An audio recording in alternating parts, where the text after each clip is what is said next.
Music matters. What more? How we living, gentlemen? Yes, sir. Yes, sir. Woo, in the building. Thanks for doing this, guys. Appreciate it. We're so happy to be here. Yeah, on short notice too. I'm glad we got it set up. Yeah. How's your LA trip been? I know you said you're out here for a couple days. What are you guys just making music, doing sessions, hanging out? Literally. Just taking it easy, just meeting people, making songs, and having like a short kind of fake vacation, even though it's raining. Nice. It's a vacation for sure. And it's Seb's first time in LA on the West Coast. Hey, Vacation with the boys. Beautiful. I'm taking it in. What do you think of it so far? What are your thoughts so far? It's just different, like very different. First of all, the weather.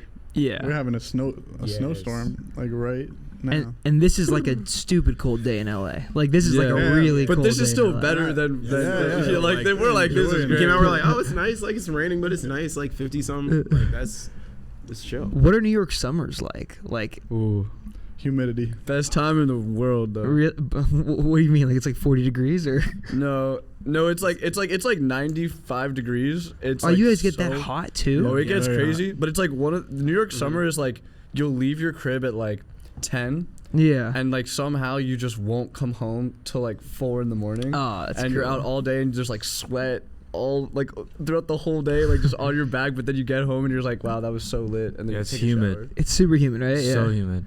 Yeah, I've never really felt. Disgusting. I think there's only one time in my life I felt think like it's real disgusting? humidity. Bro, It is disgusting. You What's can that, like, yo, love let's go New York hang out. summer? We'll go outside, and then it'll just be Just so wet. hot. And we're like, all right, can't we need to even go inside. stay inside. But then, like, you just kind of commit. Yeah.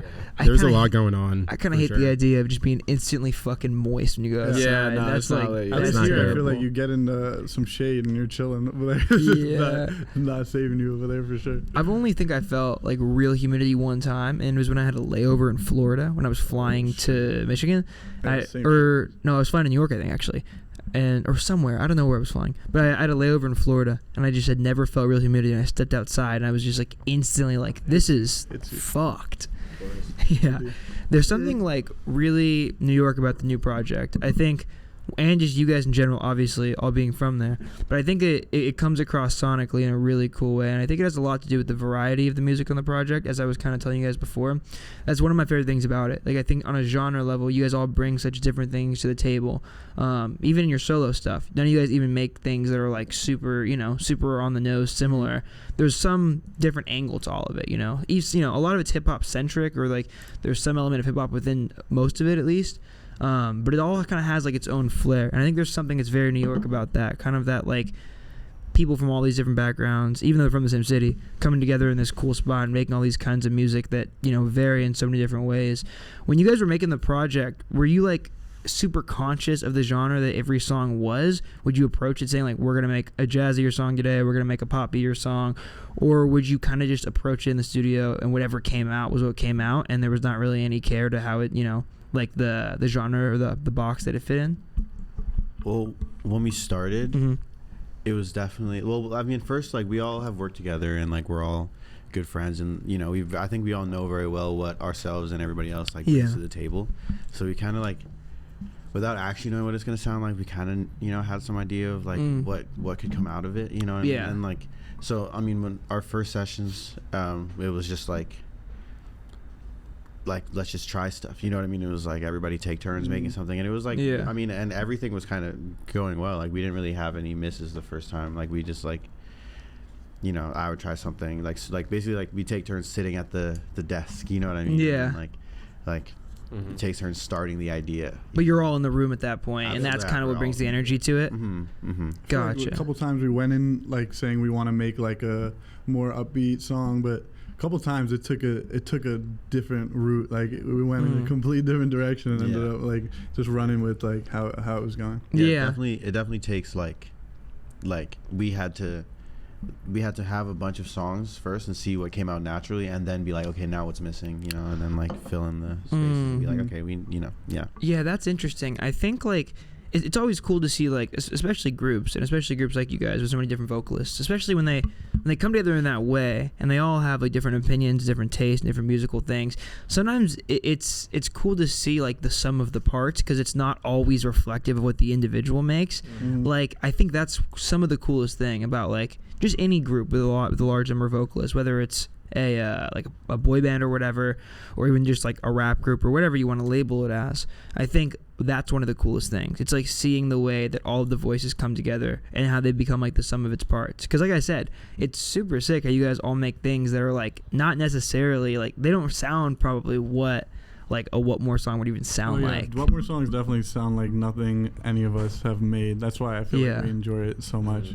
Yeah. I also think that like that's like, it's lit that you say that as like a listener, because I feel like that's also like why I think it's so fun, because it's like at the end of the day, like especially in kind of like my music that I make, like I wouldn't necessarily find myself like, it's so fun just to hear like my voice on more of a hip hop leaning track, or like to hear like Seb rapping on like Jenny, which is like this indie kind of track, and like hearing that is just like so fun. You get to like step outside your world and like just kind of like have fun, you know, like I don't know, sometimes I feel like with solo stuff, you know, you get so like, you know, and then it's like this just felt like very, very fun. And like to Elijah's point, like the first time we went, I think like the first 6 songs were like, they're all like on the record. It was just sick. Yeah, it was kind of crazy, and it was just like They just a couple felt right? hours on each. Yeah, and just like capture the energy in the room and just like go with it. So Yeah, it's mad fun. I think something that's so special about a group of that nature, and you know, of your guys' nature, is that like you're kind of, I think very often a lot of solo musicians can like really get concerned with what box they fit into,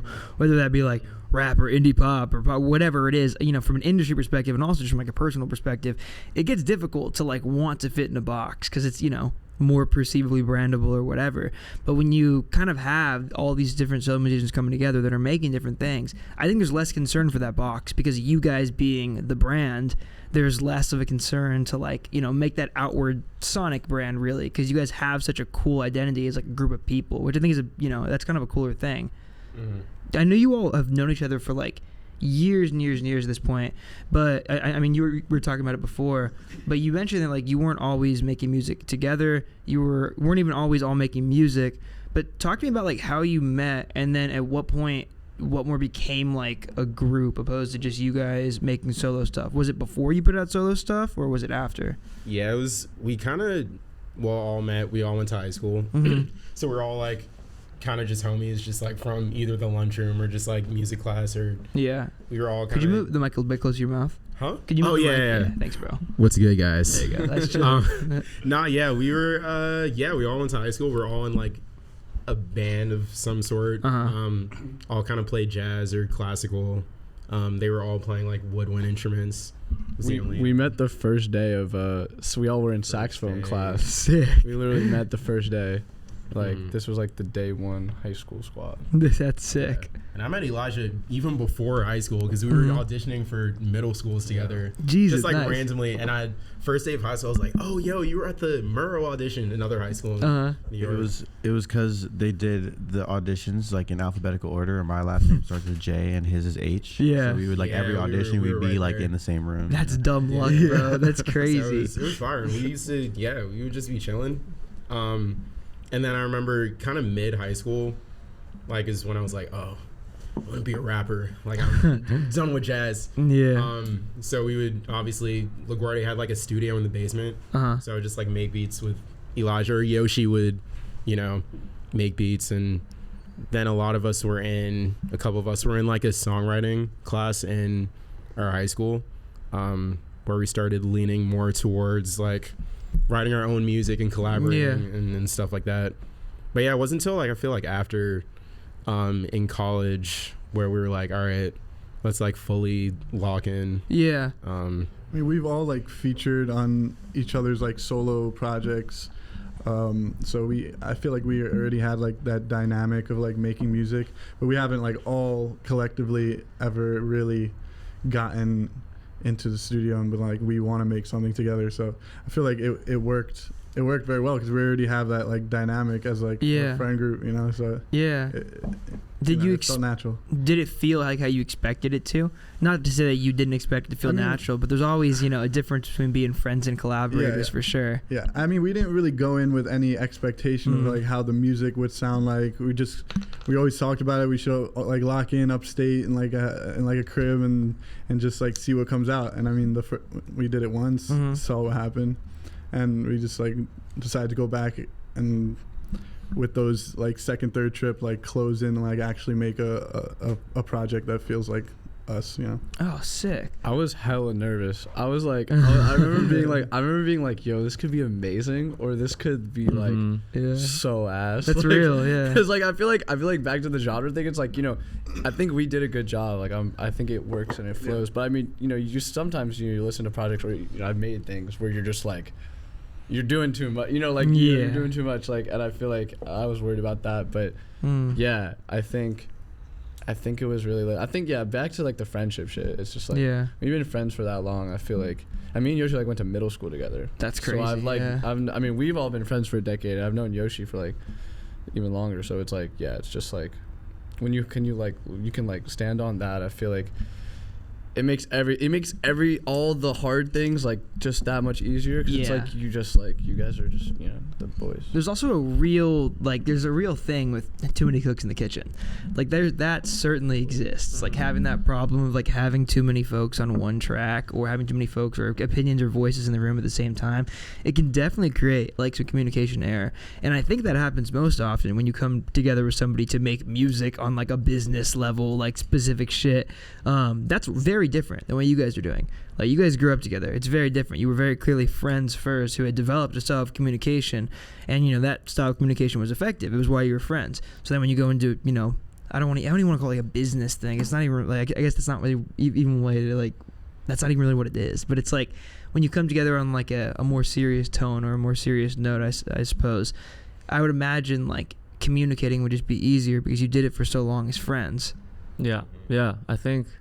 I mean, I feel like we all have that to lean on. Also, I feel like we all kind of have a similar taste in just music, and also probably have like learned from the mistakes of past group things, or just kind of like understood what we like about it and what we don't like about it.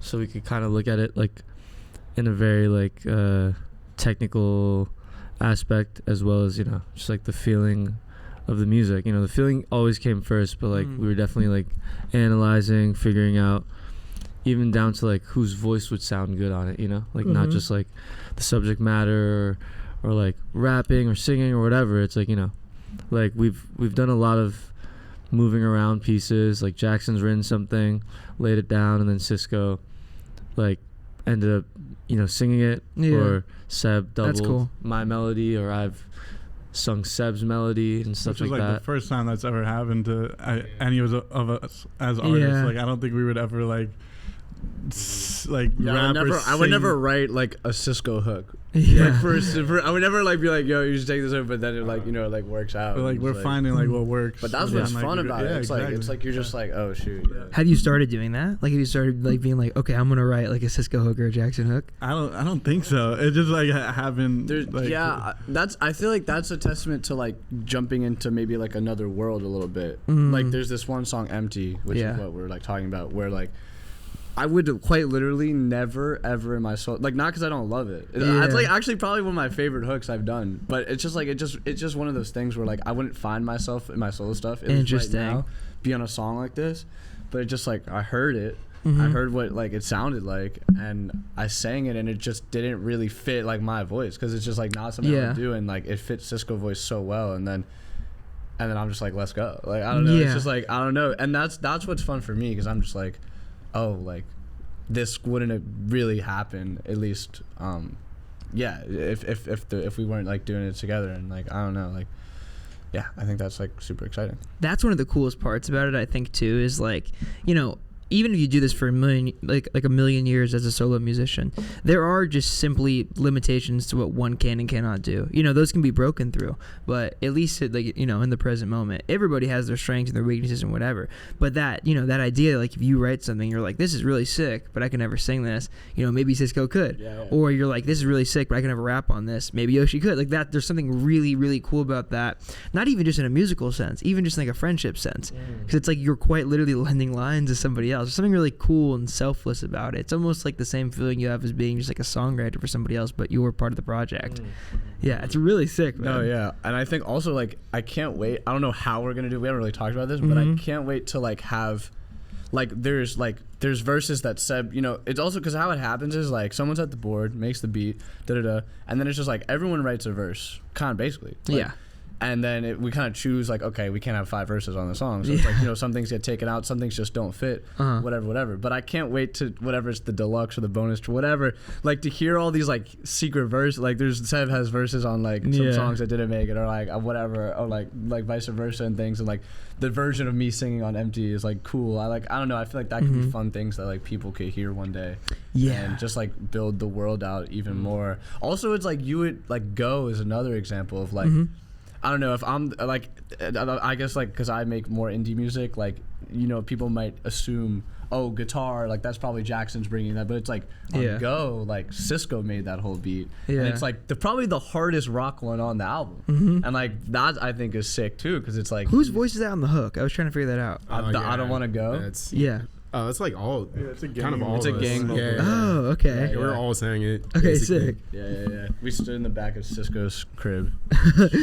Shout why into the neighbors the are tight. omnidirectional microphone. Small apartment, no echo or Yeah.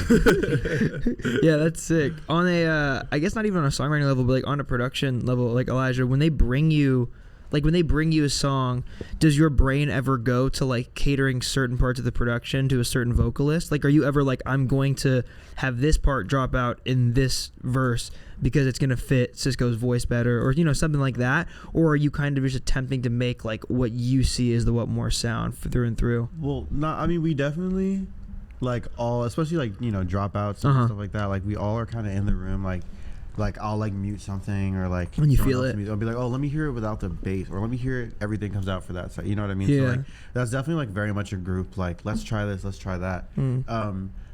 But I think every song we've made on the project has started with like the beat or like the song or the you know what I mean, and then like I'm like touching it up, like trying to create an arrangement and stuff and add little things while they're like walking around and like writing their bars, and like as I hear little like things like in the background, like I'm like, oh, that'd be a good idea, like I could change that here, you know what I mean, like and like sometimes I tell them about the idea and sometimes I don't, damn, and, like we play it and then it's like, oh, it's cool, that's really cool, bro. I feel like there's like a cool like whole other aspect of having so many people in a group, which is like the environment in the studio in which you're creating in. I would imagine it's such a different environment than like a traditional like artist producer relationship, or even traditionally like you being in your bedroom just writing a song. Like that's an entirely different environment, a very different energy. And I think, I don't know, I've always really believed in the idea that like the environment you're making music in like drastically changes how it sounds. Yeah, I mean, we went, I don't know if anyone said this yet, but we went up to like the Poconos. Where's that? That's like in Pennsylvania. It's like sticks, It's just the sticks. It's like my family has this crib, and shout out Holly, Pennsylvania. Yeah. I feel like we got to start Holly. shouting it out. It's like literally, Holly, Pennsylvania. it's like no man's land. There's like literally maybe 1,000 people. Like it's insane. So we went up there in like July, like humidity and no AC. No AC, and I feel like that. I mean that. I don't know if it was good or bad, but like we would have to like close the windows to record, then open them back up because it was so hot, and like just that's how this fucking garage gets, bro. Oh my god. I'm sure. Turn the fan off, on. Yeah. It was just a lot of that, and like I mean, we didn't have like a booth, like we were doing it in like the living room. Yeah. So there's a lot more like, guys, shut the fuck up, or like I'm recording, but then there's like other cool stuff where like. Never Let Go has like sounds of like Cisco and Seb and Jackson making like breakfast. You could hear like the pan and the bacon sizzling and stuff, and just shit moving around. I think that's like really cool. That is really cool. And yeah, the dynamic definitely was like pretty instilled in that first trip. We did like 2 more in spans of like 3 days. Yeah, like 3-day trips. And yeah, we didn't make anything else in the city or anything. We would like wait, edit stuff, go back up, make new stuff. So that definitely like, I don't know, created an environment where we just started to figure out what worked and what didn't. Like Elijah will step away to go smoke or some shit, and then like we'll sit down, do some stuff, and then he'll come back and hear something different. And then that would be exciting to him, I'm sure. And then he'll just try something else, and that was pretty cool. Yeah. I also think like writing back to like like your environment changed. Like when when I'm just in my room, there obviously like I'm trying to write it, but like there isn't this inherent. Like obviously you don't want to take like mad long to write it, but like I'm also just chilling, you know. Yeah. And then like you have the time almost. Yeah, you're chilling. But I feel like with the group, there is this in which it drives you. Like there's this inherent pressure. Like Seb is so fast. He's like honestly one of the fastest writers I've ever like been around. Yeah. And it's so impressive. And then I'm like one line in, and this was like, I'm ready. And like he tracks like 32 bars, and I'm like, fuck. Like I need to lock it. And then it just like drives you, and like there's that Pharrell quote, like run with a bunch of sprinters, and you're like go fast or whatever. And, like, that's great. Like, that's kind of what I feel like the group is.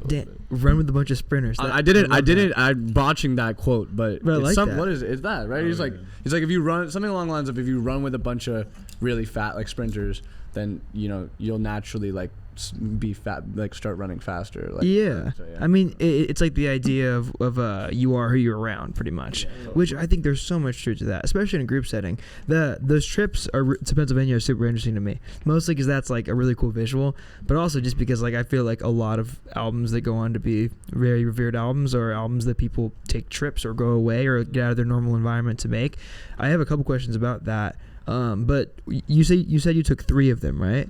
So walk me through this, because it sounded like, because I remember even when I first met you, Whatmore was still like a thing, but was there any music recorded at that time? When did you kind of like make the jump from Whatmore being like just kind of you guys hanging out making music when it worked into like, okay, like we're locking in, we're making a project? When did that switch kind of happen, and did the energy change when that happened? Yeah, I think it was just like there was a show that I was like, I kind of didn't really want to play just like as a Cisco show. And then I was like, yeah, we should all just play the show. And then this was like 2 weeks before. I was like, oh wait, maybe like for this we could just like record 3 songs just at the crib. Yeah. So that's kind of what we did. We made maybe like 2 or 3 songs, and then like one song came out really fire. We're like, we should do this again. We're like, wait, this could low-key be fire. Is the song on the project? Yeah, Go. Yeah. Oh, okay. Yeah, that was like one of the first, maybe second song we made together. And they were like, yo, this could be fire if we like try this again. So yeah, we did, and then I feel like it just kept, maturing into what it is now. But yeah, I feel like it was just like that initial, just like, all right, let's just all come together and make something, cool. Yeah, that was kind of what happened. And yeah, it just kept, you just kept making songs, and just the songs kept piling up until we had like 12, 15 songs by, fall of last year. They're like, oh yeah, we could like drop this as an album. Yeah. So yeah, it's cool to see just like how things turn out. Kind of not knowing firstly, like, we didn't go in it being like, yo, let's make a whole album. We're kind of just like, oh, let's make some cool songs. So yeah, that's kind of like the origin. That initial jump for sure was crucial, because once we saw like what we're capable of making, like we gotta like keep grinding this out, because at the end of the day, it's like all music that we fuck with, like we all hear it and we're like, this is great. So like other people gotta like it too. Literally. I would imagine for a long time, like prior to you doing it was always like a hypothetical in a way. Yeah. Like it's always like, damn, like if me and the homies all came together and did this, like how crazy would it be, Probably months, maybe even like close to a year before the first Holly trip. We're like, what if we went to Jackson's upstate house and like locked in, and then eventually, because it's tough to get like 5 people to lock out like a week from our lives to just go and do that one thing, but it's worth it for sure. Yeah, and it's interesting. I'm very curious. Like, I wonder if you guys made all this music in New York, how different it would sound. It probably would have sounded very different, right? Because I mean, you're in your more just environment you're far more used to, whereas like going to Pennsylvania, going to Holly, that's very different. I would imagine just being there and the energy of the room and the energy of each other, like it made the music sound vastly different. I'm sure it must have. I think like on a just real thing, like real point, I feel like we would have had a lot more distractions. We would want to like go out. It was the summertime when we started it. I've been like, yo, let's go ball. You know, like we're like, you know, if we hit a wall or something, we'd be like, let's just go to the deli and get food. You know, like we didn't have any of those distractions. But also, I don't know. Maybe looking back now, like listening to the music, I feel like there is so much New York DNA. Maybe like being away from it was like kind of like brought out more of it. Yeah, honestly, true. I feel like we have a lot of New York language and references. I feel like that was just like, oh, like, you know, we're looking at like trees and a river. It's like, you know, I don't know. It makes you kind of look, maybe think of the city and like, you know, want to write about it a little more densely than if we were just in the city rapping about what we see outside. Yeah, that makes sense. And I mean, it's cool too because there's always that inherent, like, you guys will share that forever.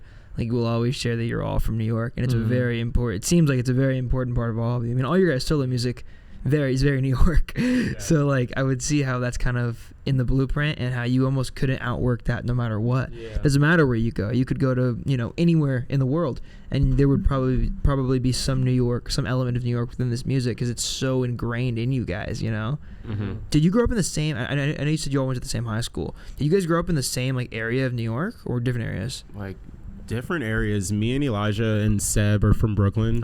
So grew up in Flatbush, and then he's like deeper down in. Yeah, I'm by like Coney Island, South Brooklyn. I grew up in Bensonhurst. Where are you from, Elijah? Oh, whoops. I cut you off. I'm from, right now I live in Bay Ridge. I was born in Mount Vernon. Gotcha. And both my parents moved around a lot growing up, but it was always like New York. Where's Mount Vernon? Mount Vernon's in New York too. It's like above the Bronx. Yeah, it's like right above the Bronx. It's like Queens or like it's or is that below the Bronx? No. I don't know. Yeah, Queens is like mad. It's like to the right of Brooklyn. Yeah. Okay. Yeah. Yeah, but Mount Vernon's cool. It's like there's like a few rappers from there. Who's from Mount Vernon again? Diddy. Yeah. It was crazy time. Yeah, and like DMX is from out there too. Tough. Rest in peace, DMX. Yeah. R.I.P. And yeah, rest in peace. Yeah, rest in peace. Anyway, Diddy is alive. Yeah, he's done for. He's basically dead. Yeah, and these two from uptown, not uptown, just Upper East Side. We can't. Yeah. Me and Yoshi grew up 3 blocks from each other. Oh, damn. Yeah, crazy. We live in Manhattan, like Upper East Side, basically. Yorkville. If anyone knows, you know. And you went to the same middle school? Yeah. Yep. And you guys met in middle school or you met after? We met in middle school, yeah. Nice. No. 6th grade, yeah. Been locked in. God damn. Famously, like Yoshi likes to remind me that we weren't besties till 8th grade. We were just friends till 6th and 7th. It's a big difference. Jackson had really strong like only child energy. Like political opinions and extremely radical child. Jackson was you were the first person that said anything to me in high school, and like I was like, who is this kid? Like, I don't know. He's very only child. You can't say that right after the really mess with this kid. No, I just the story goes that when I met him, I had like a horrible first impression where I was like, I saw Elijah, and like, you know how like you go before like school and you get your first day outfit, and then like you get fitted up. I went to American Eagle to get fitted up, you know. I was like 13 and I saw these like brown leather American Eagle shoes. I was like, oh, those are cool, whatever. Like, I didn't get them. First day of school, who got the brown American Eagle shoes? And I go, first thing I say to Elijah, like, dang, you got the American Eagle shoes. I didn't think that was that crazy. Oh wait, every time we do this, what do you say? What do you say? What do you say, Elijah? He was like, man, look at this dude with his American Eagle. Like, it was literally like that. That's exactly how he said it. And I was like, who the fuck is this guy? Like, what the fuck? I have to defend myself. Elijah just looks at me, just like with deadpan, like just like, yeah, man. And I was like, all right, we're sworn enemies now. We can never. And now look at us 10 years later. But yeah, we made it work. Damn, you guys had to do a full 360. That's crazy. Do you have people who like? I have people like this where like you made a terrible first impression and the rest of your life, every interaction with them, that just weighs on your brain and you're like, fuck, how do I get this person to not think about the first time that I met them? Yeah, it's always lingering. Up. It always lingers in the back of your mind. Bro. Yeah. OD. Yeah. I feel like we're past that with us. I think. Did you feel that with Elijah? Still, no. Still think about this. No, I mean, no, I can't. Do we? I don't know. He tries to make up for it every day. Every day I'm like, dang. Damn, how can I get Elijah to like me? I did text. Well, today I got in a little trouble today because I forgot to tell Elijah that we were going to get breakfast, and then he was mixing, And he wore out my new Timbs. and I wore his Timbs. My $200 new Yo, Timbs. but he can't talk because he is literally just destroyed my clothing and my shoes. That's not also. true. We don't have to get into it. That was the most brother that's not the true Converse. ever. When Bro, was okay, the I got Converse brand thing? new Converse, bro. When was this? We don't even. When was this? Bro, No. this was right before the pianos, the Whatmore pianos, No New Friends show, Cisco, Yoshi, and I got brand new Converse for the show, and then we played ball. First day fit. Not in the Converse, yeah, first day fit, not in the Converse, and I turn around, you're like sweaty ass, like we just played ball, and you're like ooh, and you like put the Converse around your neck, and you remember this, and then I'm like, I don't remember like this. sweating, like through his shirt, like it's dripping, Oh and then my my brand new God. Converse, and I'm like, bro, what the fuck? And you're like, "Ugh," and then Turn you the mic. spit on them, bro. And then you Thanks, spit in them. No. No, you Yes! didn't. No, I didn't. Yes, you did, bro. Does anybody remember that? I remember you. The spit is crazy. I Well, can't imagine famously, it. he spit on me outside the fucking car rental place. He gargled water. I was like doing a Triple H action. You know, like, you ever watch WWE? well, that So happens. sorry I wore your Timbs in the car. Okay, you spit on me. I didn't spit on you. I like water. It was water. It was gargled water. Yeah. No, That's okay. We, that's totally you've been different. logged in for a while. Yeah, it's different. Yeah, it's totally different. Jackson was a teacher's pet in 6th I grade. was. That's why we weren't friends, because I was a He teacher's was pet like at 6 and kissing the 7. teacher's But ass. then Miss he Levine. was a bad influence, and you like made me kind of a bad kid. Like, Damn. like you were kind of the reason. You're the bad influence. What did I do? You were like being a teacher's pet isn't cool, and I was like, oh, I never said that to you. I want to be cool. I've never said that to you. But then why in the interview you bring it up? You're like, you were a teacher's pet. I was just hating from the back of the room, bro. I was like, who is this You was guy? just tight that like. He's a quiet hater. Yeah, bro, I'm a quiet exactly hater. quiet hater. Exactly. I don't bully, you know. I'm just like He there was. You would listening. bully me. You would like literally bully. He's Talk still about bully, talk he's about still first impression. Like you would bully me. No, I wouldn't. That's literally cap. Okay, we're done with this segment of Yoshi and Jackson All right, guys. talking. This is what you're from the Upper East Side. You bicker. We're from the people from Brooklyn. we bickering over here. sophisticated. Exactly. We get on, we rap. We rap. We're Gentlemen. sophisticated. Gentlemen. We get our. You get the money. You get out. It's the gentleman this. side of New York. You know, Exactly. it's kind of like The Sopranos. Yeah, If The yeah. Sopranos was, imagine Sopranos, but two of them are black, and they're from Brooklyn, Yeah. and That's the clip. and they rap, And the other one's Italian. and the other one, and what's his name? Christopher. Christopher. I haven't watched You'll be Sopranos. Sebastian. Sam is Christopher. Sebastian. Yeah, yeah. When you guys, okay, so you all went to college in different places musically, though, right? I know a couple. You went to school for music, right? And then did you go? You as well? Yeah. I went to school. You in get, Boston. so you guys all went to school for music? I did not. I went to school for urban planning. I went to Albany. Gotcha. Yeah. But you were all still in New York at that point. Yeah. So I would always go to Purchase because Albany's like on the way to go back to the city. You have to pass Purchase. So that's where I kind of locked in. Elijah ran those studios. Me We and just- Elijah went to Purchase. I was gonna say he gotcha. needs Mhm. that extra information. Purchase. My bad. Ice Spice, yo. Purchase is like Purchase? an Ice hour- Spice. Yeah, it's a school Ice an hour Spice, outside Samara of Joy. like outside of New Who York. else, who else? Like, it's like kind of upstate, but it's like it's in like Jalen Westchester. Jalen Pettinod, It's like Herbie Hancock's drummer. Wait, she's from there, Ice Spice? Ice Spice went to SUNY Purchase, yeah. SUNY Purchase? Yeah, SUNY Yeah, is like that's State University of New York, basically like a UC. Okay. The ugliest Gotcha. campus in He went America. to yeah. Gotcha. no, I Jackson went to was full of Syracuse. Ugliest campus. Get it right. Seb, that was like were you 2013. making music at that point, like seriously, or did I you wouldn't kind even. of? Yeah, I wouldn't even say seriously. There was a point in time, probably like even like freshman sophomore year of college, where I would just be sending Elijah like verses and stuff, and Elijah was like, we need to actually lock in. So my first tape, we I would go down to Purchase every weekend, and we would just lock in. It's a classic we made tape. that tape in one weekend. He came, we did. We started the songs and finished all the songs in that weekend. We called it the weekend tape. Yeah. Oh, that's the weekend tape, y'all. Very creative, Elijah. So good, Elijah. So good. The weekend tape. Yeah, that's where it started. tape. I feel like for me at least. Shout out And the from weekend. there, it was like we just had to lock in. That's a Yeah, cool like lock in. story of like figuring out that you want to make music though. Was there a point in that process where you kind of realized like, oh, like I want to take this seriously? Like, do you remember kind of falling in love with it at that point? I mean, I've always been in love with like music. Period. Just starting with LaGuardia, we were locked in on like jazz, trying to get into this band, trying to get into this show. So my love of music was always there. But I ended up not going to college for music, but kept making music, and we've always been in touch. So it was like that easy to just keep like stay locked in, just keep making like, what I want to make. You know. Were you rapping at that point, or did that come in later? What point? Like before, when you were in high school doing jazz stuff. I mean, technically not really. I mean, I feel like y'all started rapping like senior year of high school. I kind of tagged along that next like year. You know? But you know, it's always been there. Yeah, that's cool. That's really cool. There's I feel like specifically in rap right now in New York, I feel like there's a really, really cool bubble.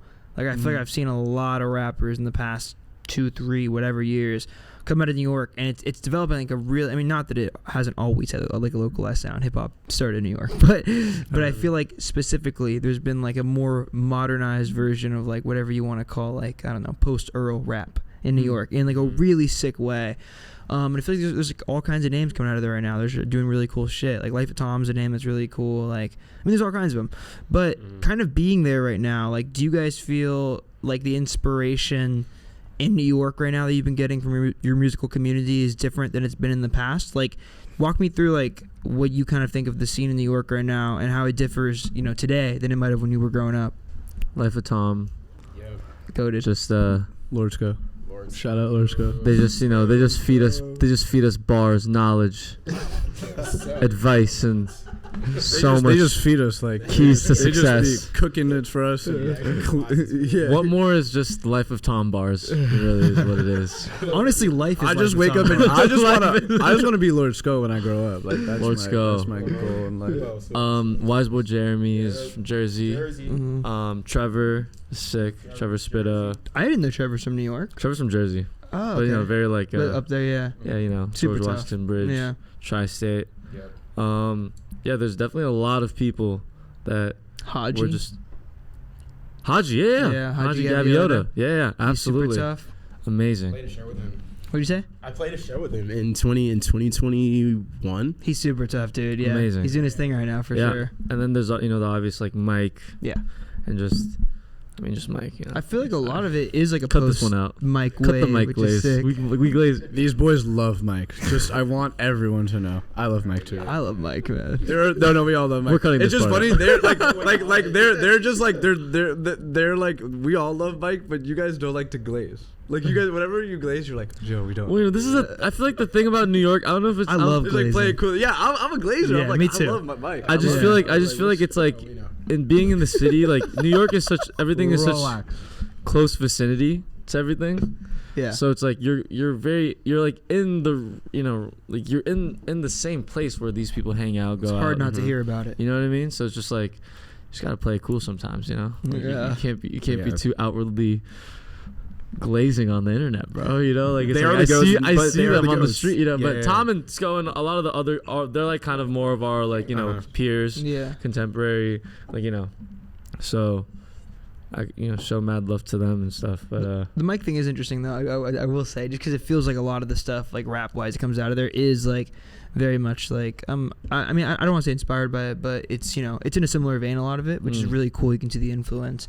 Do you feel like growing up, like were you guys around, I guess in high school even, were you around as much music that was coming out in New York? Like do you feel like there's been a point kind of in the New York rap and I guess just general music scene where things kind of pivoted a little bit? yeah, I feel like I don't know if it was just age and like we just weren't True. looking in the right places, but Yeah. I feel like recently there is just a bigger community, I guess, in the more hip hop sphere, as well as like the indie sphere. I mean, Jackson can talk more about that, but like I feel like there wasn't like being a kid, there wasn't as much like, oh, like if you go to this place then you'll probably see shows and people and artists that are like bubbling or like, you know, kind of like doing their thing and creating like a circle or world in the city. I don't know.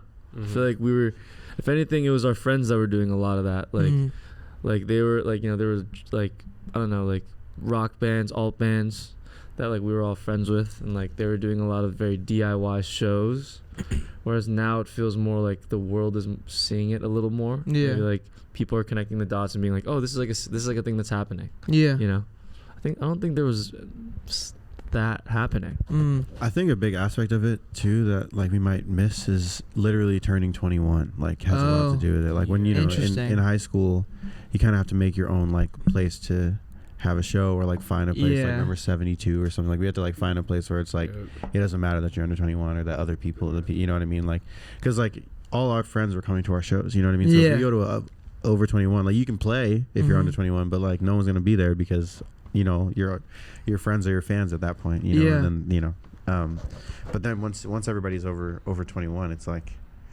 then you're just open to a whole new world of like world's your venues oyster. and other artists and like other, you know what I mean. It's like I didn't grow up in LA, but I wonder, I bet that's super shared in LA, because I feel like LA has the most fucking 21 plus places ever.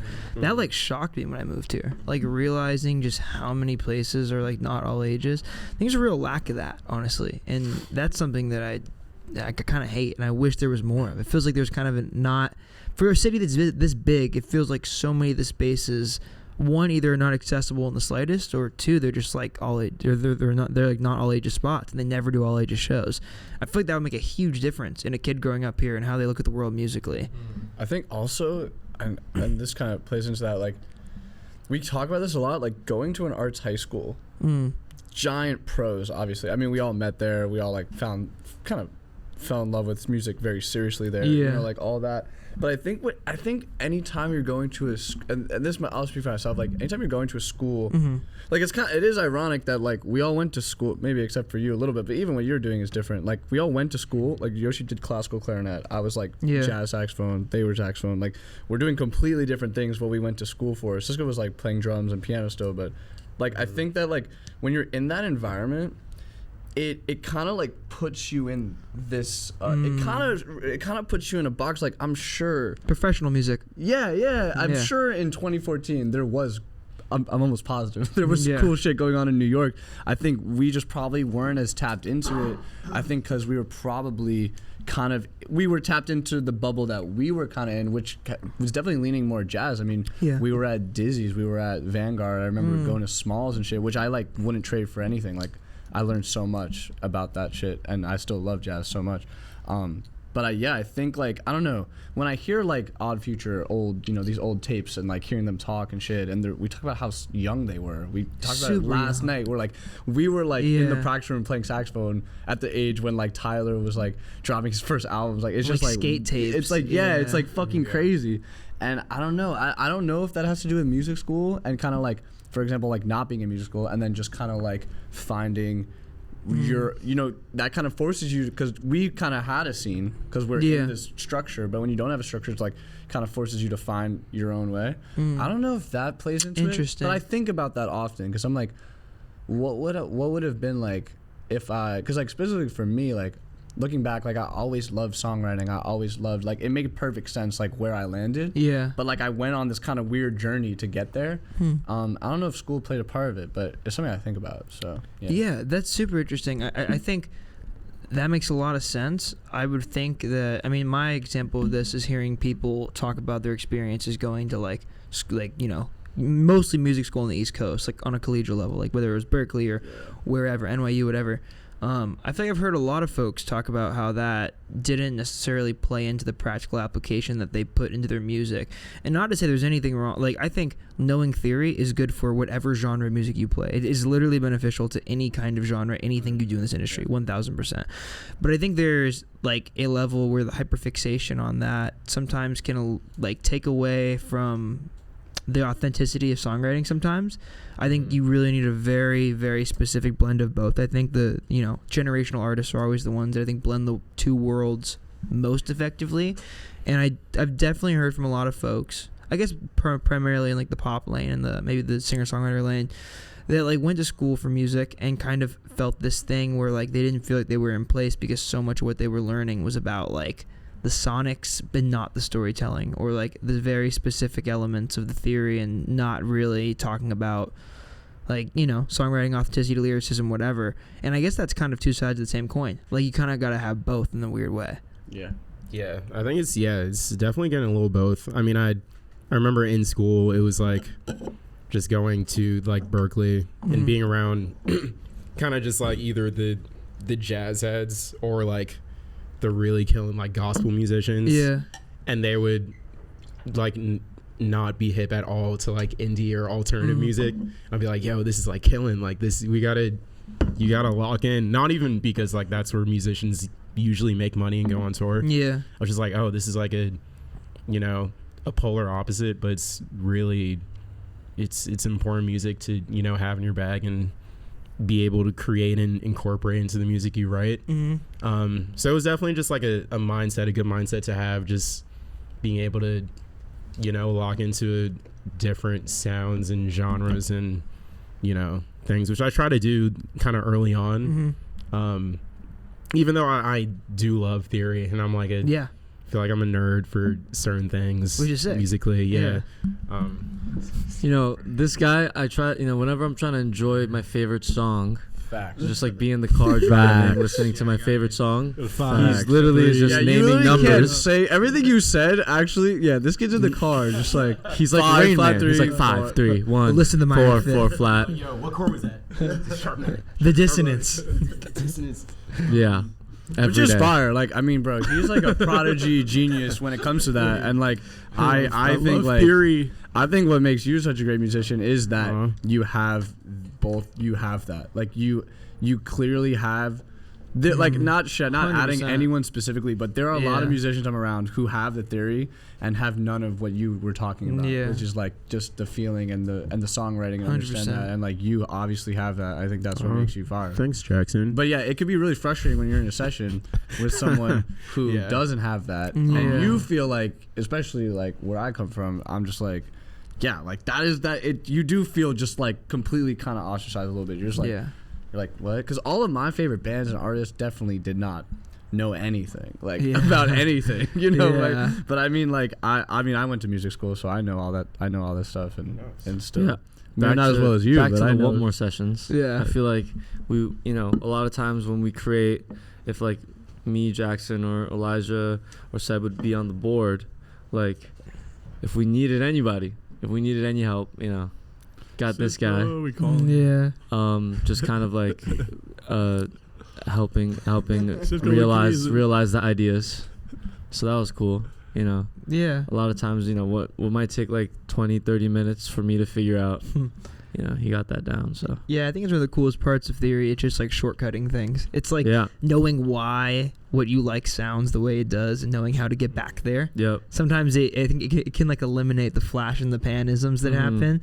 Where like, you're like, I like this progression for this reason because it had this element. Therefore, I can play this progression and, you know, work towards getting back there. Yeah. It just like shortcuts a lot of stuff, I think. Yeah.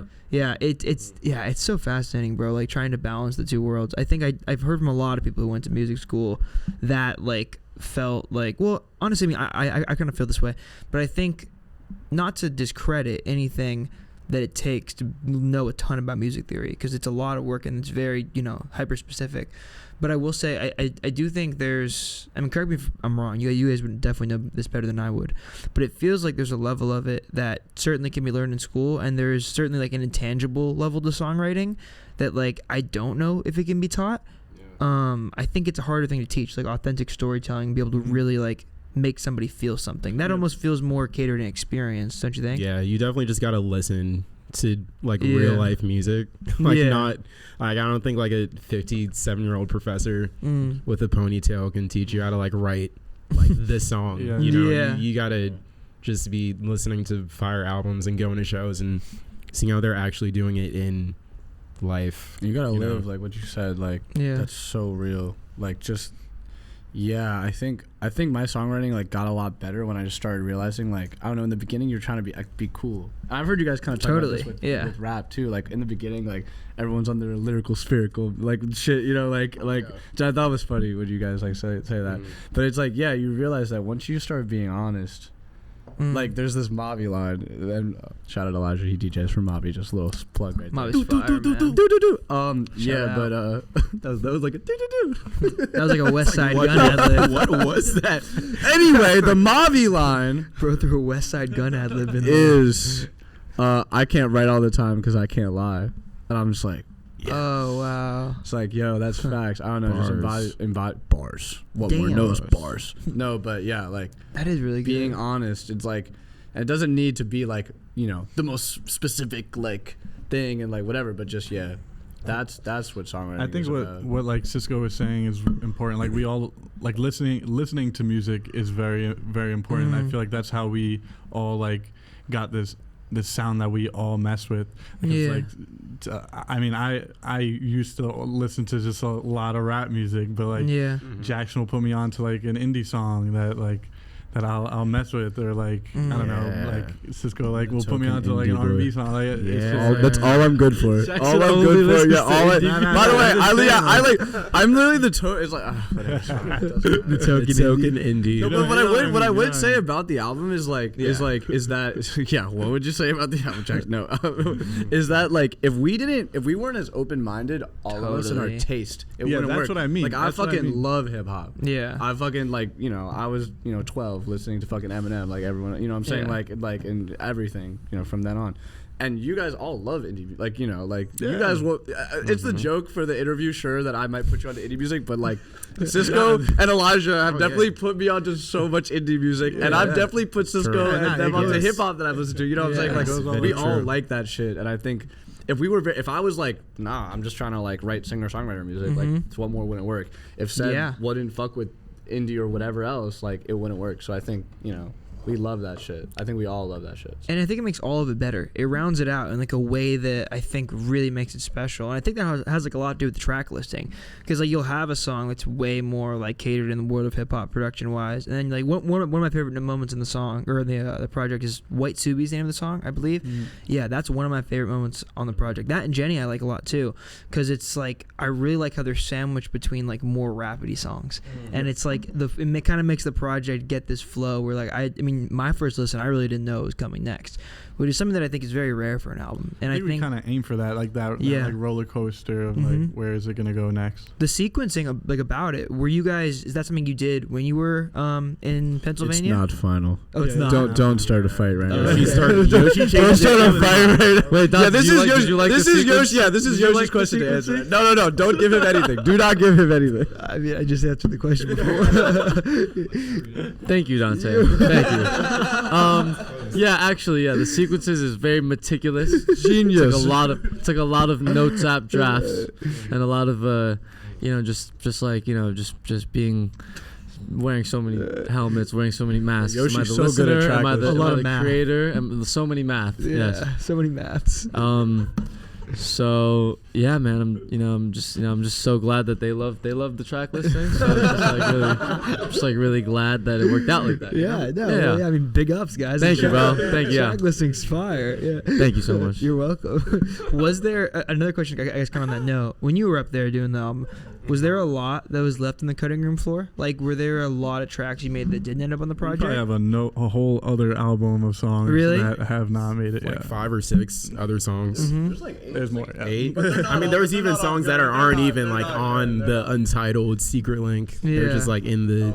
Not even on the demos. Not even on the demos. There's definitely evil songs a reason in they're not on that album. We have everyone. Evil creature, spiritual songs. Like this is a great quote. Like Elijah would be like Elijah would put his heart and soul into a beat, right? But he can't control. Like I forget what you said when we made the crazy one. There's one The like end that credits. no one can hear ever.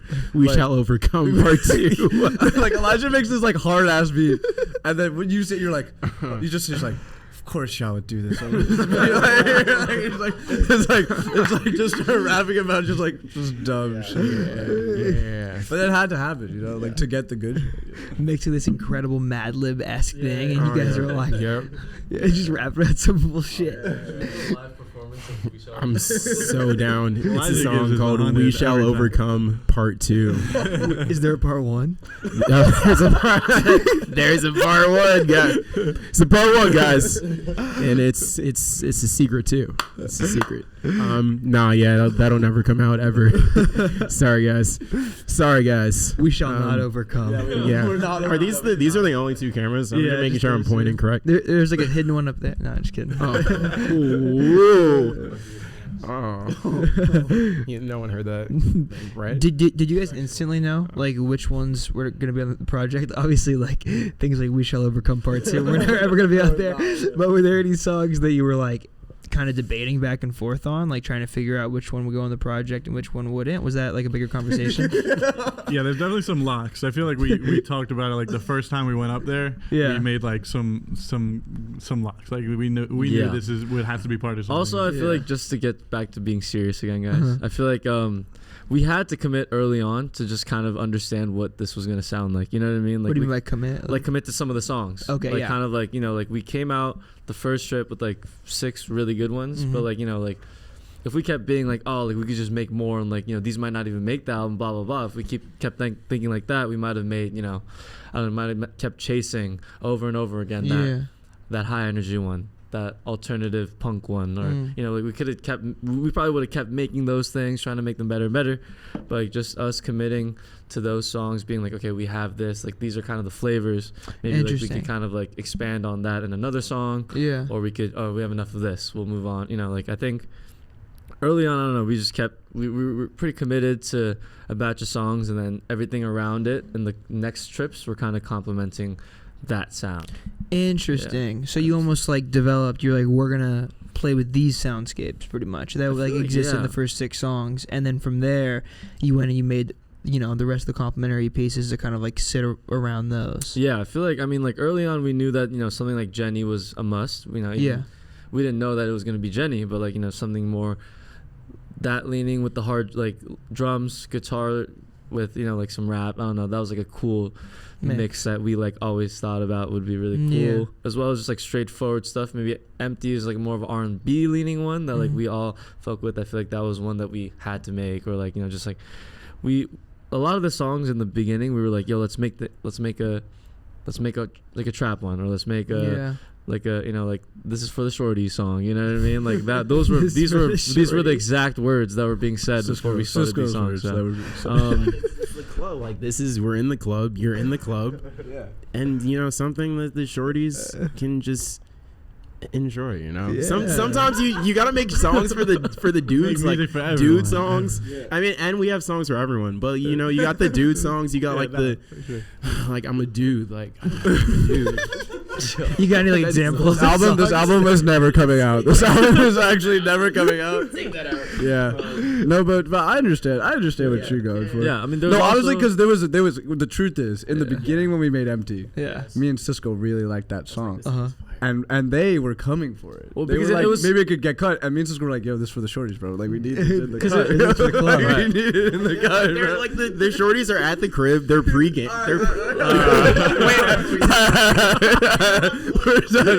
Like it all. Like the shorties are at the crib. We're pre-game. Like no sus though. No sus. You know what I'm talking about. You know I know what you're talking about. Like you know. Okay, well, you continue, bro. Eli, we're gonna let Elijah speak real quick. About what, bro? Like, this guy said, save me. back to empty, guys. No, but definitely different vibe. Yeah, it was like, it was a different vibe. It was super glossy. I feel like it was super shiny, sparkly, and you know, like it didn't feel like it fit that much. But because, you know, they loved it so much, and then like, you know, I obviously, we loved it too. It was just like it didn't feel as like it matched the original songs that we had made at the time. But then like I feel like now once we started fucking with it and we're like, okay, this is gonna make it, then like stuff like slow down happened, you know what I mean? Or like we made a little bit more of like heavier trap hip hop songs to kind of like make that one feel a little bit more chill. And then there's a lot of like balancing that I feel like we did that made it make sense, which was cool. That was like at the time. Mike, sorry. Sorry. At the time. That was all aggressive. I'm sorry. No, it was valid. Yeah. That was like Mike. the first. That was in the first original 6, and it was the only one that had like trap hi-hat, like trap. It didn't trap drums. Yeah, I mean basically, yeah. So that felt like the trap one, but it wasn't in context now. That's like definitely not. That's interesting. But at the time, so you kind of have to, and we kind of tried to stay away from being like, okay, let's make this now. But then naturally, you're making an album, you're making a body of work. You kind of look at it and know what it's missing. I mean, even now, I don't know like when there's gonna, like we look at. There are things here and there that we like, well, if we had this could round it out more, so I don't know. You don't want to fall a victim into like being like we need this type of song, but also like you need, that would be lit if you got that type of song. If you can do it in a way that feels natural and pure and serves the music, then that's a W for sure. I think that has a lot to do with the difference between like just making a song versus like the album process. It's a very different thing. It's certainly a very different thing. Like I guess I would ask too, because I know Cisco, you have a project, you have like a full album out, but you guys don't, right? Neither of you guys. And did you have like experience making like a full album before this? No, just had you, Elijah? Small projects. Gotcha. So how was that? I guess sorry, I'm excluding Cisco in this question. Yeah. But we just look to Cisco every day. We wake up, we say Cisco. Like, how do we do that? Cisco, please help us. Cisco, please lead us. And then we point at the camera. Chill. No, I think it's because bow down. Yeah, this. No pause. Cut that out. What was? I think because this is like a different case. Wait. Does something cut out, or is this just like we're clean? Oh, there's no cuts. Oh no! It's all staying in. That being said, back to the shorty music. No, I'm Exactly. Actually, because I feel like this is just like was a different case. Yeah. So I'm just gonna take a sip of water. We'll be right back. What I was trying to ask though, I was trying to say the for you guys, what was your like first experience like really sitting down like we're making an album? And I think it's interesting too where it's like you guys have all made music individually for so long, but this is like your first experience like really being like we're making a studio album. So doing that like and being conscious to like the track listing and the sequencing and the way that all of these flavors and palettes fit with one another opposed to just in a single or an EP or whatever. I know you guys made EPs and stuff, so I guess that's different, but sitting down and doing it as a full like official studio album, did that change the feeling? Like were you a lot more conscious to the feeling like of the entire body of work opposed to just like one song? And I guess there's obviously like an aspect of like you're in the same place doing it opposed to over a long period of time, but how do you think that kind of affected the creative process? What do you think it changed? I mean, it's definitely a learning process for me because I've done like the little projects but nothing like this big, and I guess I'm lucky to like be able to do it with like these guys because like we're doing it together. It's like we can bank off of each other. We like put ideas out there and ultimately just see what works. So yeah, definitely a learning process for me. Yeah, but it's like a journey for sure. Yeah, I mean, I feel like both EPs that I've put out, Elijah's been kind of doing it with me, so I'm sure he could talk about it also. But I feel like EPs, 4 or 5 songs, I feel like it's like the goal is to cut all the fat out and like just try to be as intentional with like the kind of short amount of time that you have, and also just be really like impactful and like kind of just like display your talents, what you have to say, kind of what you are in those 4 songs. I feel like this one, I guess it does feel like we're making an album. I mean, we had like the whiteboard and like crossing out, checking stuff out, and like kind of like looking at it as like a full project. But I feel like because there's 5 people, 4 voices, it feels a lot more collaborative, where it feels less like it's just you're kind of doing it. You're not doing it by yourself. So I don't know. It feels like you have people to lean on. Yeah, you have people to lean on, and then also it's like you kind of could step away and like look at it more objective, less emotional, probably. Wow, yeah. And that's a good point. Yeah, if your shit has to go, it has to go, and like it's for the betterment of all of our albums. Like all of our names are on it at the end of the day. So it's like it has to be all of our favorite stuff that we've ever put out. Yeah. That's like a cool little bar to set. I mean, same thing talking about solo stuff. It's like you get so caught up in your head, because it's yours, and you're like asking, you're like, oh, like fuck, like like I don't want to ask if this is good because I think it's so good, but it's like you don't know what other people are gonna think. We kind of have more of like we could have these discussions and like everyone cares equally. So it's not like Cisco's just like, yeah, this is great. Yeah, like, you're giving your honest thoughts. Yeah, I think if like I mean I think anybody in music could say this, to be entirely honest, but sometimes when the homie approached you with a song, like you're like, what do you think of this hook? You're not all, depending on your relationship with the person, you're not always going to dive in and be like, well, I like this aspect of it, this aspect, and this aspect, and I dislike these. Whereas with all 5 of you, it's like you said, like all your names are on it. So it's like you're going to be as honest as possible. And I think there's something really special about that because it genuinely is like the best of the 5 of you guys coming together, which I think is really, really unique. We're even in like a solo musician studio environment a lot of the times, I would bet that like there are certain engineers or certain producers that wouldn't want to step in and be like change that, for depending on the relationship, I assume. But I would also think that has a lot to do with you guys knowing each other for so long and knowing that like if one of you is writes a hook and you're like maybe that's not for this song, it's not going to be this personal thing where it's like this person doesn't fucking hate me, maybe they just don't like this verse as much as I do. And I would ask as well, like, how do you guys kind of deal with that when it did arise, when you were up there, when there were like disagreements and stuff? Was it just kind of majority rules, or would you workshop it until something else felt right? I mean, definitely workshop, but we went in with the intention of like say Elijah makes a beat and we're all writing something, like we're writing it what we personally think we could put on this track. Yeah. But at the end of the day, we all know like it might not end up going on it. So I think it's cool. Like we all put our ideas and then together we can workshop it and say like for Empty, like my voice didn't really fit on that. So Yoshi took the verse. He used like some of my bars, which was cool. So definitely like workshopping it together is like a big part. And yeah, we all have our names on it, so we all want the best for it. So we know that. Yeah, one thing that was like. There's one giant disagreement. There, one thing that I think we all like kind of kept as like a law. sorry. No, it's okay. One thing we kind of kept as like a law in the process, especially when it came to like starting new things, was like every idea gets put down. You know what I mean? Like I love that. You know what I mean? And then it's like afterwards, then we go through it and we listen to stuff, and then like.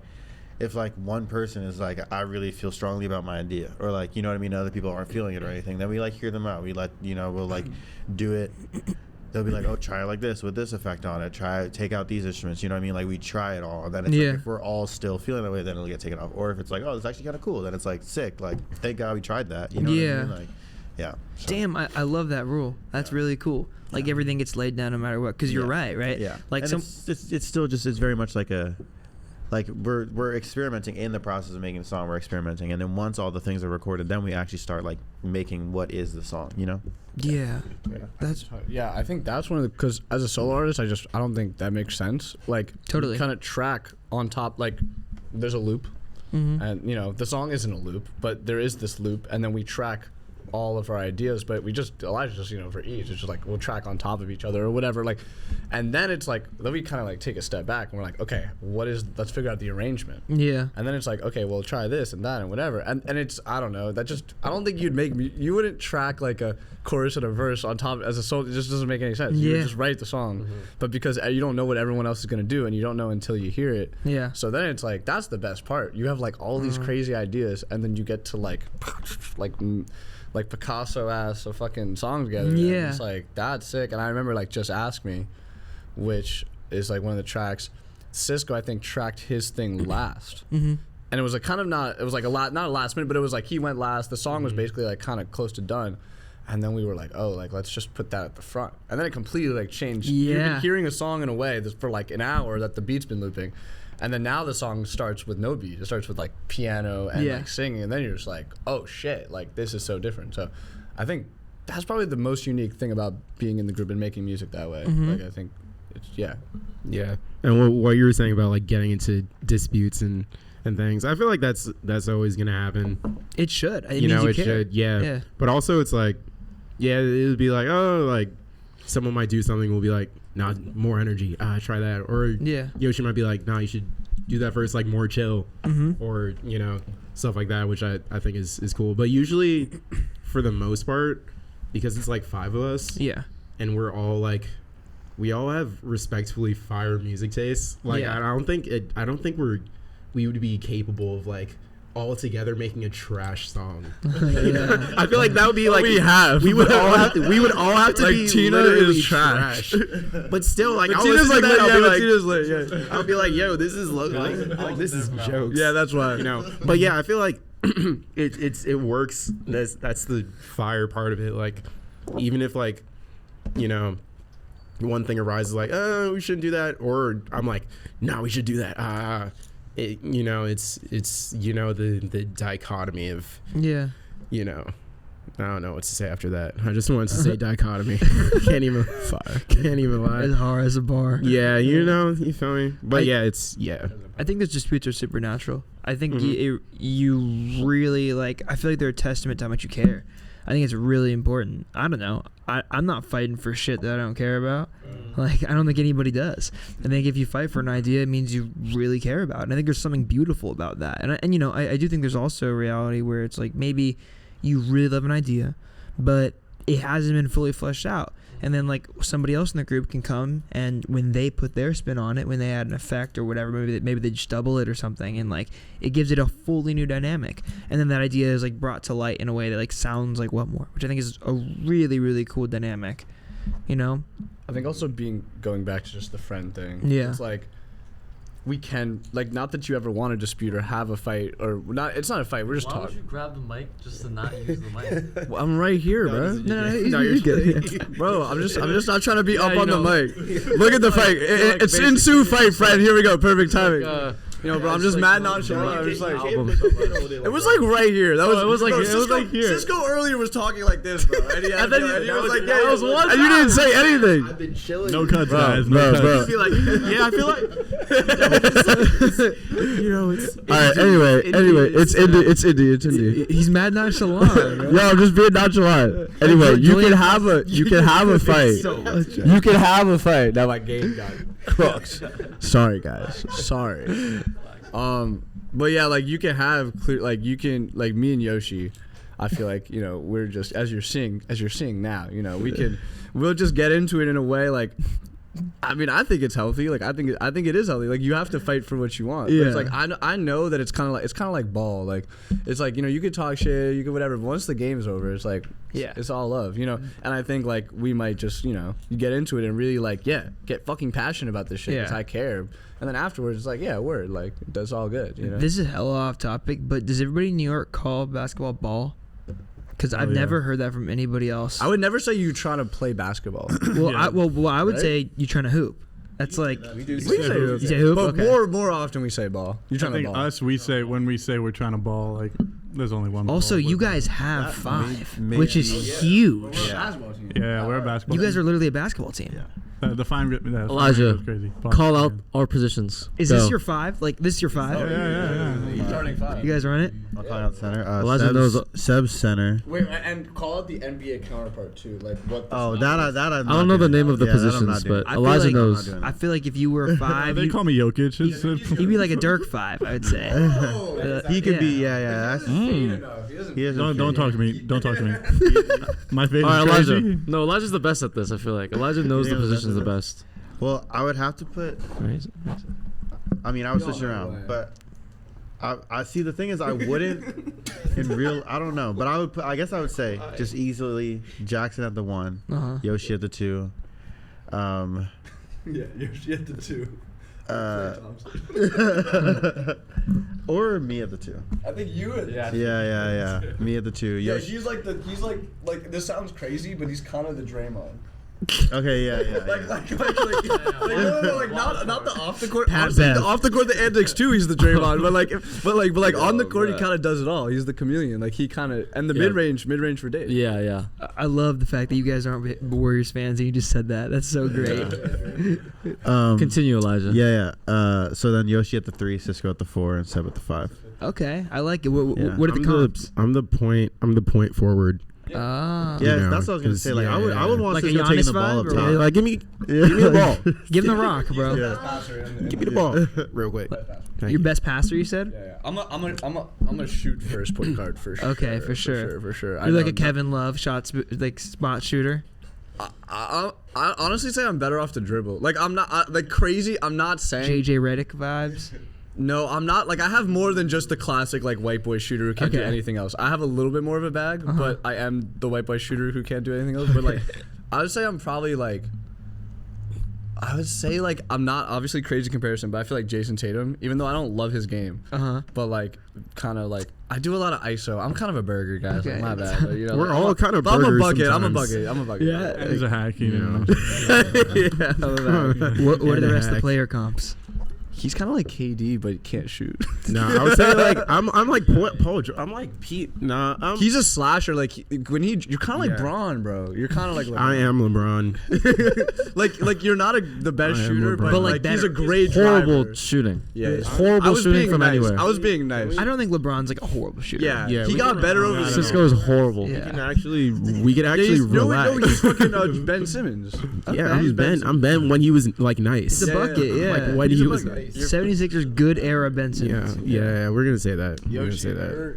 You as Draymond. Yoshi will giggle throughout the whole Freaking game. giggle. He's a giggler. No. Well, that's when we play each other. when we play against other people, I feel like I got you I'm wild logging. card, mid range, Yeah, Yoshi and then like I definitely feel like got I that. lock. I feel like I lock. I lock. I you know? Draymond, bro. I think Draymond? like not That's a like good comp. as actually how he plays on the court, not the antics. Like I think you're actually you do You didn't play, like punch Jordan Poole in the yeah, face. yeah. No. No. But actually like Yeah. you run you kind of run it. Mid-range king. Seb is like I wouldn't expect that. That's what's up. yeah, you know. It's a huge important key in the game. Yeah. You actually like Joe Johnson sometimes. Yeah, Elijah's You kind of quick. like Nah, Joe. You like Elijah- Joe Johnson. He'll be like, he'll hit. No, not Elijah's But Just Elijah not can quick. do everything. Elijah can finish at the rim. Elijah can shoot the three. And Five-tool Elijah guy. can mid-range. Yeah. I would say. Not too young to remember who Joe Johnson I was, wouldn't say yo. you're like the best defender on. I don't remember. I wouldn't say you're like necessarily the best defender. I think I lock people up better than y'all. Elijah is the What's, probably like, your one of the best special- defenders. You're good when you play Dion me. If I was Cisco size, I'd be the best defender. Honestly. The only reason Elijah's- That's true. Yeah. I mean, Cisco's like Wait, Mike, rim Mike, protection to the max. Yeah. Wait, you're kind of like AD, bro. Honestly. Oh. You are like AD. I would say that. No, yeah, because he 2 blocks a game for sure. He isn't like shifty. Yeah, you're shifty. Yeah, Yeah. AD's too big to be shifty. Yeah. He's lame. He got handled. He got Can we handled. get, like, He got handled. Can we just get to But it? honestly, that's why when When y'all did the basketball tournament, I was like, "Yo, we need to fly to LA right now Bro, to go crazy." Like, We'll like dead ass do it in New York if you guys will play. I want to do one. So down. Yeah, that'd be Are there like other hoopers that we like should know in New York? Like who would There's play mad in New music. York? Yeah, we play with like a bunch of dudes. Like, And they're good. They hoop. Like the Quarters of Change boys, if you know that band. Yeah, they're sick. They hoop with us. Are they good? Charlie Berg hoops with us. Charlie Berg, low He'd be key. in there, he'd be Yeah, in there, he'd be in there. yeah. I have a I won't tell the Charlie Berg Mac story. Ayres. Yeah, Mac Ayres is insane. actually very nice. I could see him being like super nice. Oh yeah. But he's tall, right? He's tall and he's like he's like And the built. fundamentals. He has everything. No, he's nice. I He's can see that. he's like going half speed, kind of toying with you and still cooking, and you know he has like another like. Oh, I hate that. Yeah, it's like we were playing and he was just like, I yeah, hate he was that. just like, he was just chilling, like, and I was like, you could cook me so much harder than you're already cooking me. That shit hit. Yeah, that kills me when I'm annoying. hooping against The him. homie I know Spit you Kiss. practice. I don't know if you know the band Spit Kiss. The homie E is like disgusting. He's nice. Yeah, they're nice. They're really I'm good. trying to think who's like really good now. Like Geller is really good. You guys know Geller? He's like a sick, huh? Yeah, like a sick electronic musician. Who else like showed out at the tournament? Oh, Isaac. All the dudes from Peachtree Rascals are like nice as fuck. Yeah. See, like that's we're trying to play. Like Peachy, that's where you at. Like, yo, come to New York, bro. Get a real game, bro. Who was good too? Presence. This guy Presence was really good. Fire. I'm trying to remember who else. I just think no one could beat us. Like Michael that. Hanano was like really nice. Walk on the court. On fives, I'm just like no one can beat us. Yeah. We should, bro. Yeah. I'm adding everyone yeah. who thinks. I'd be so down to bring Music Core to New York. That'd be so fun.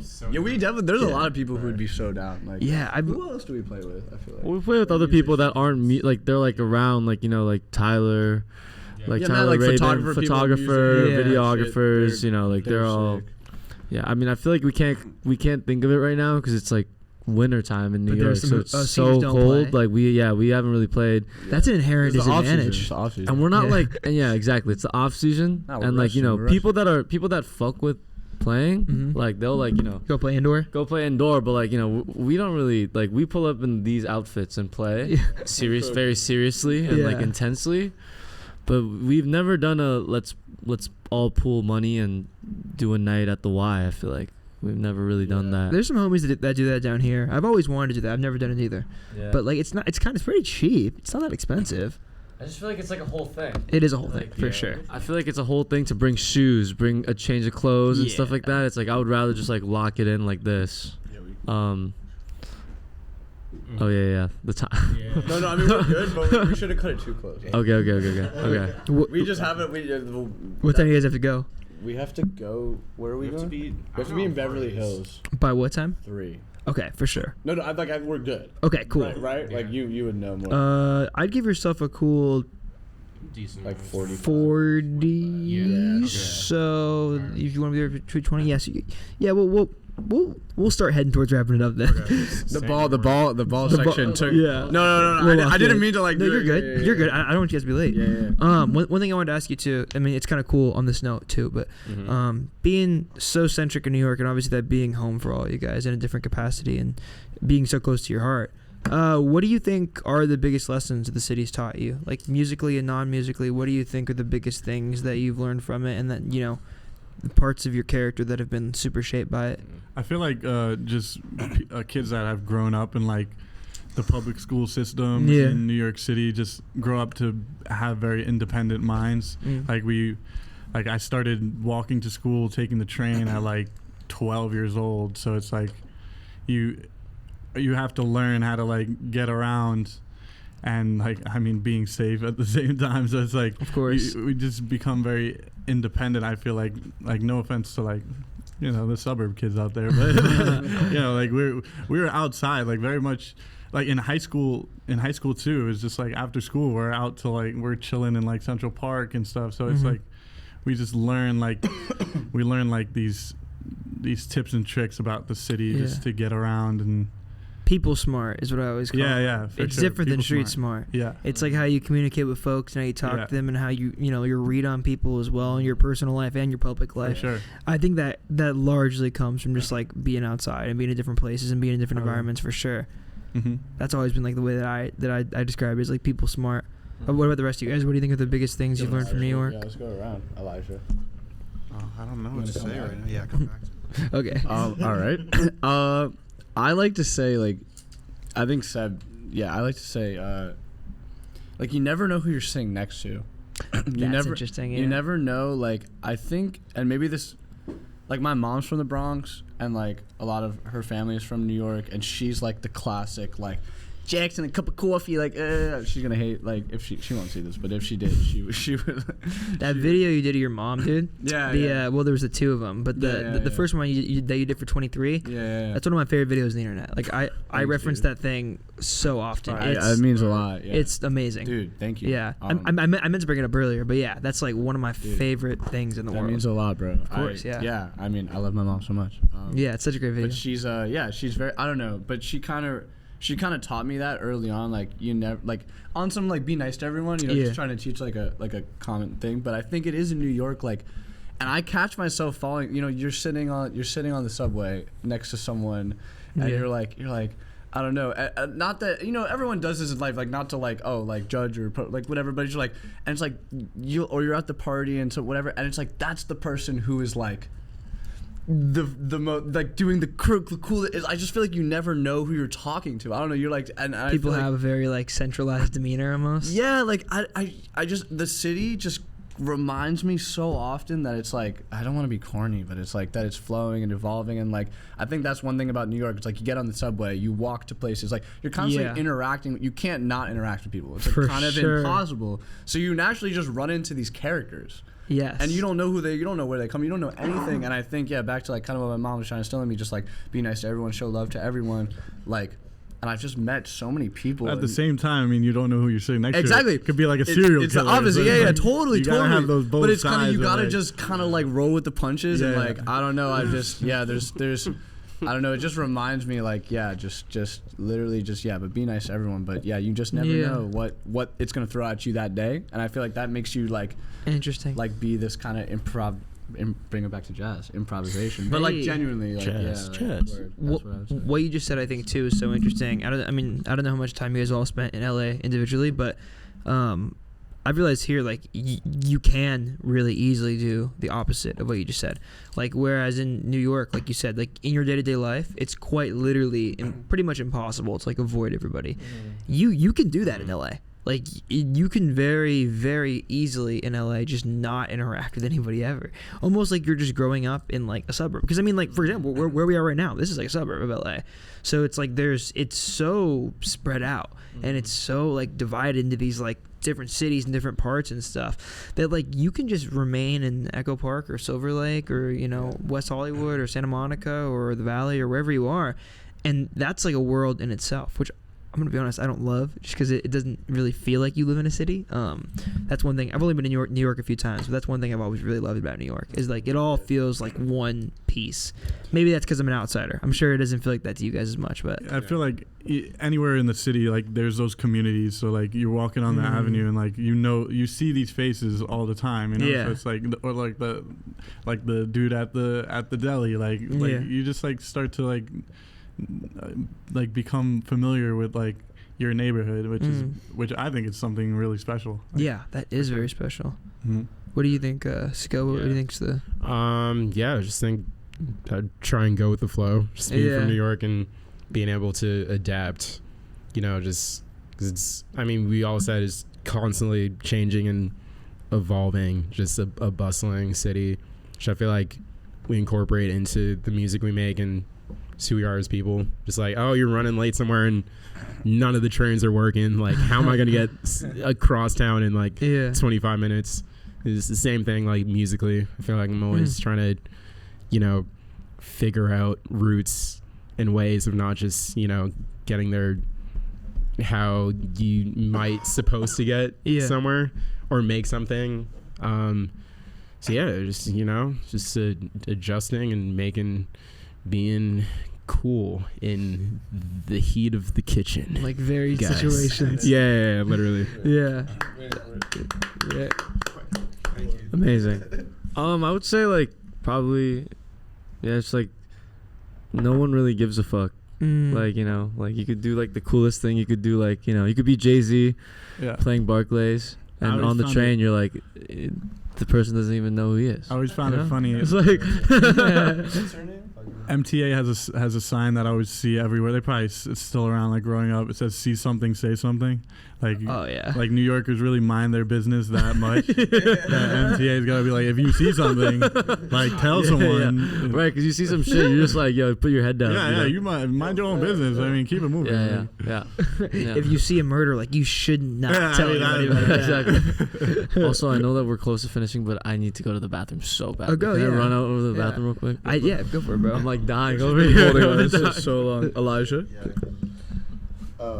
I still don't really know what to say, but I don't know. I feel like you learn so much every day in the city, and it's fun. And I don't know, like, it's like there's just always so much going on. You need to, like, roll with the flow. You know? Yeah. Like, there's not really, like, a like like you do this every day, it's gonna be the same way every day, like which is probably most people around the world. You get in your car, you go to work, you come back, it's gonna, you know what to expect. Yeah. But like with us, like we're around different places, it's like you never know what's gonna happen, really, like good or bad. There's something really special about that, though, about like having an environment where like in itself, like the variety's baked in.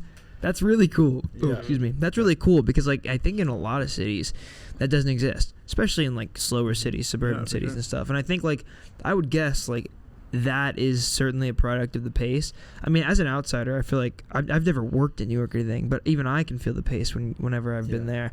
It's like it's cold as fuck, so nobody wants to walk, and when everybody's walking, they're walking fast because they don't want to be outside for too long, and then they go to the subway, and that's fast. It's just like, I don't know. It genuinely, as corny as it is, it does really, really feel like it's catered for us, to fast people. We feel it the other way because I guess we're used to that. So whenever I'm somewhere else, I'm like, it just feels so slow paced here. Everyone's just chilling. Like, what is going on over here? You know? Is it that immediate? Yeah, no, for sure. Like even when I came here, like LA is like a bustling city, but like it still feels like very laid super back. Chill. You know. Definitely. I also think in New York, like people think like there's not. I don't know. I feel like outsiders kind of think that there's not as much of a sense of community in New York, but I think that it's like just the opposite. Like there's like a very, very, very strong like sense of community in New York, and like just because you're not like talking to everybody doesn't mean like everybody's not gonna like help this lady with the stroller go up the stairs. You know what I mean? Like it's like I'm not gonna talk to this guy who's also carrying the other end of the stroller, but like we're both gonna make sure that this lady doesn't have to carry her baby up the stairs by herself, you know what I mean, or something like that. Like, that's a cool analogy. I like that because there is, I mean, maybe there is a bit of a perception like that, but it's interesting because like even let's say even if it was like that, it's still way more connected than like any other city in America, just by nature of what it is. Like LA, bro, you can never meet your fucking neighbors. I barely know my neighbors. Like everywhere else in California, you can very often like barely know your neighbors. Even like even in like apartment complexes and stuff, you can still barely know your neighbors. Whereas in New York, I don't know, there's something about it. Yeah, like, I find that crazy. I feel like so do I. I mean, we don't know too much, but like people that you see every day, like even if it's that like little like, oh, how's it going? Like it's like you start to like I don't know, develop like a like you know like you're gonna look out for.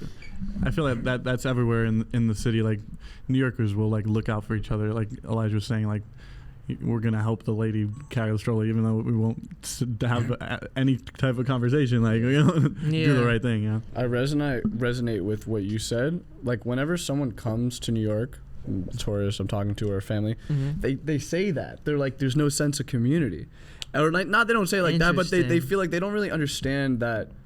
Like within your neighborhood, it's like it is jokes like the deli guy and whatever, but like you are homies with all those people. Like there's so much sense of community. I feel like when you have that little bubble within this like giant bubble, it feels even stronger. And like like if you grew up a downtown kid or a Slope kid or or like Upper East Side kid What's Slope? Park Slope, like Brooklyn. Oh, okay, gotcha. or like Bay Ridge, like or Flatbush or whatever. Like they're naturally when you meet someone else from that area. And it's similar, like I'm sure in the Bay or like elsewhere, but you kind of have that connection, and I feel like, I don't know, I feel like that creates this sense of like I do think New York is super, just all the different neighborhoods, and it's so flowing. Like I think when this is any city, I feel like I love to bike around any city because you see it change and flow. It's like you get on the train and just go in the portal and just like pop out. But when you see it like change in all these different areas and all these different people, I don't know. It's like the sense of community is actually like so strong. Yeah, it's like insanely strong, and in some areas it's just like how could it not be? Like it's just like it's all on top of each other. I don't know how anybody would say that there's no sense of community. It's so close, like even on a physical level. The Bay is like that to a degree, but the Bay is also like how do I describe this? It's so spread out where like every part of the Bay has their thing and those people are connected, but like for example, like me and Mario are both very much from the Bay Area, but we're from like very different parts of the Bay Area. Like I'm from the East Bay, he's from the South Bay, and those are like very different places, and the East Bay has its things and then the South Bay has like their things, and they're very different communities. like not even in just like a geographical level, but just in like a. I never really in understood every it. world. Like people say, like I'm from the Bay, but isn't the Bay like It means a lot of different really things. like Yeah, big? it means a lot of different things. It's kind of similar to LA. Like you can say I'm from. I mean, not as varied as LA, but like you can say I'm from LA, Yeah. and then that can mean you're from the Valley, which means an entirely different thing from being from South Central, or that means an entirely different thing from like being from Santa Monica, or like, you know, or the West Side or whatever. Yeah. That's super different. Similar to the Bay, like where I'm from Concord. I'm from the East Bay area. That's very different than San Francisco. Yeah. And it's similar-ish to Oakland, but like it's 15 minutes east of Oakland, which still makes it different. And then like San Jose, where Mario's from, is like different than both those things. It's similar to LA in that regard, where like every part of it's very different, you know. But yeah, it's interesting. All right, last thing I think I wanted to ask you guys, if you had one thing you could spread, like one message that you hope this project spreads, or one goal, I think is a better way to say it, one goal that you hope it accomplishes, one thing that people take from it, what would you hope that would be?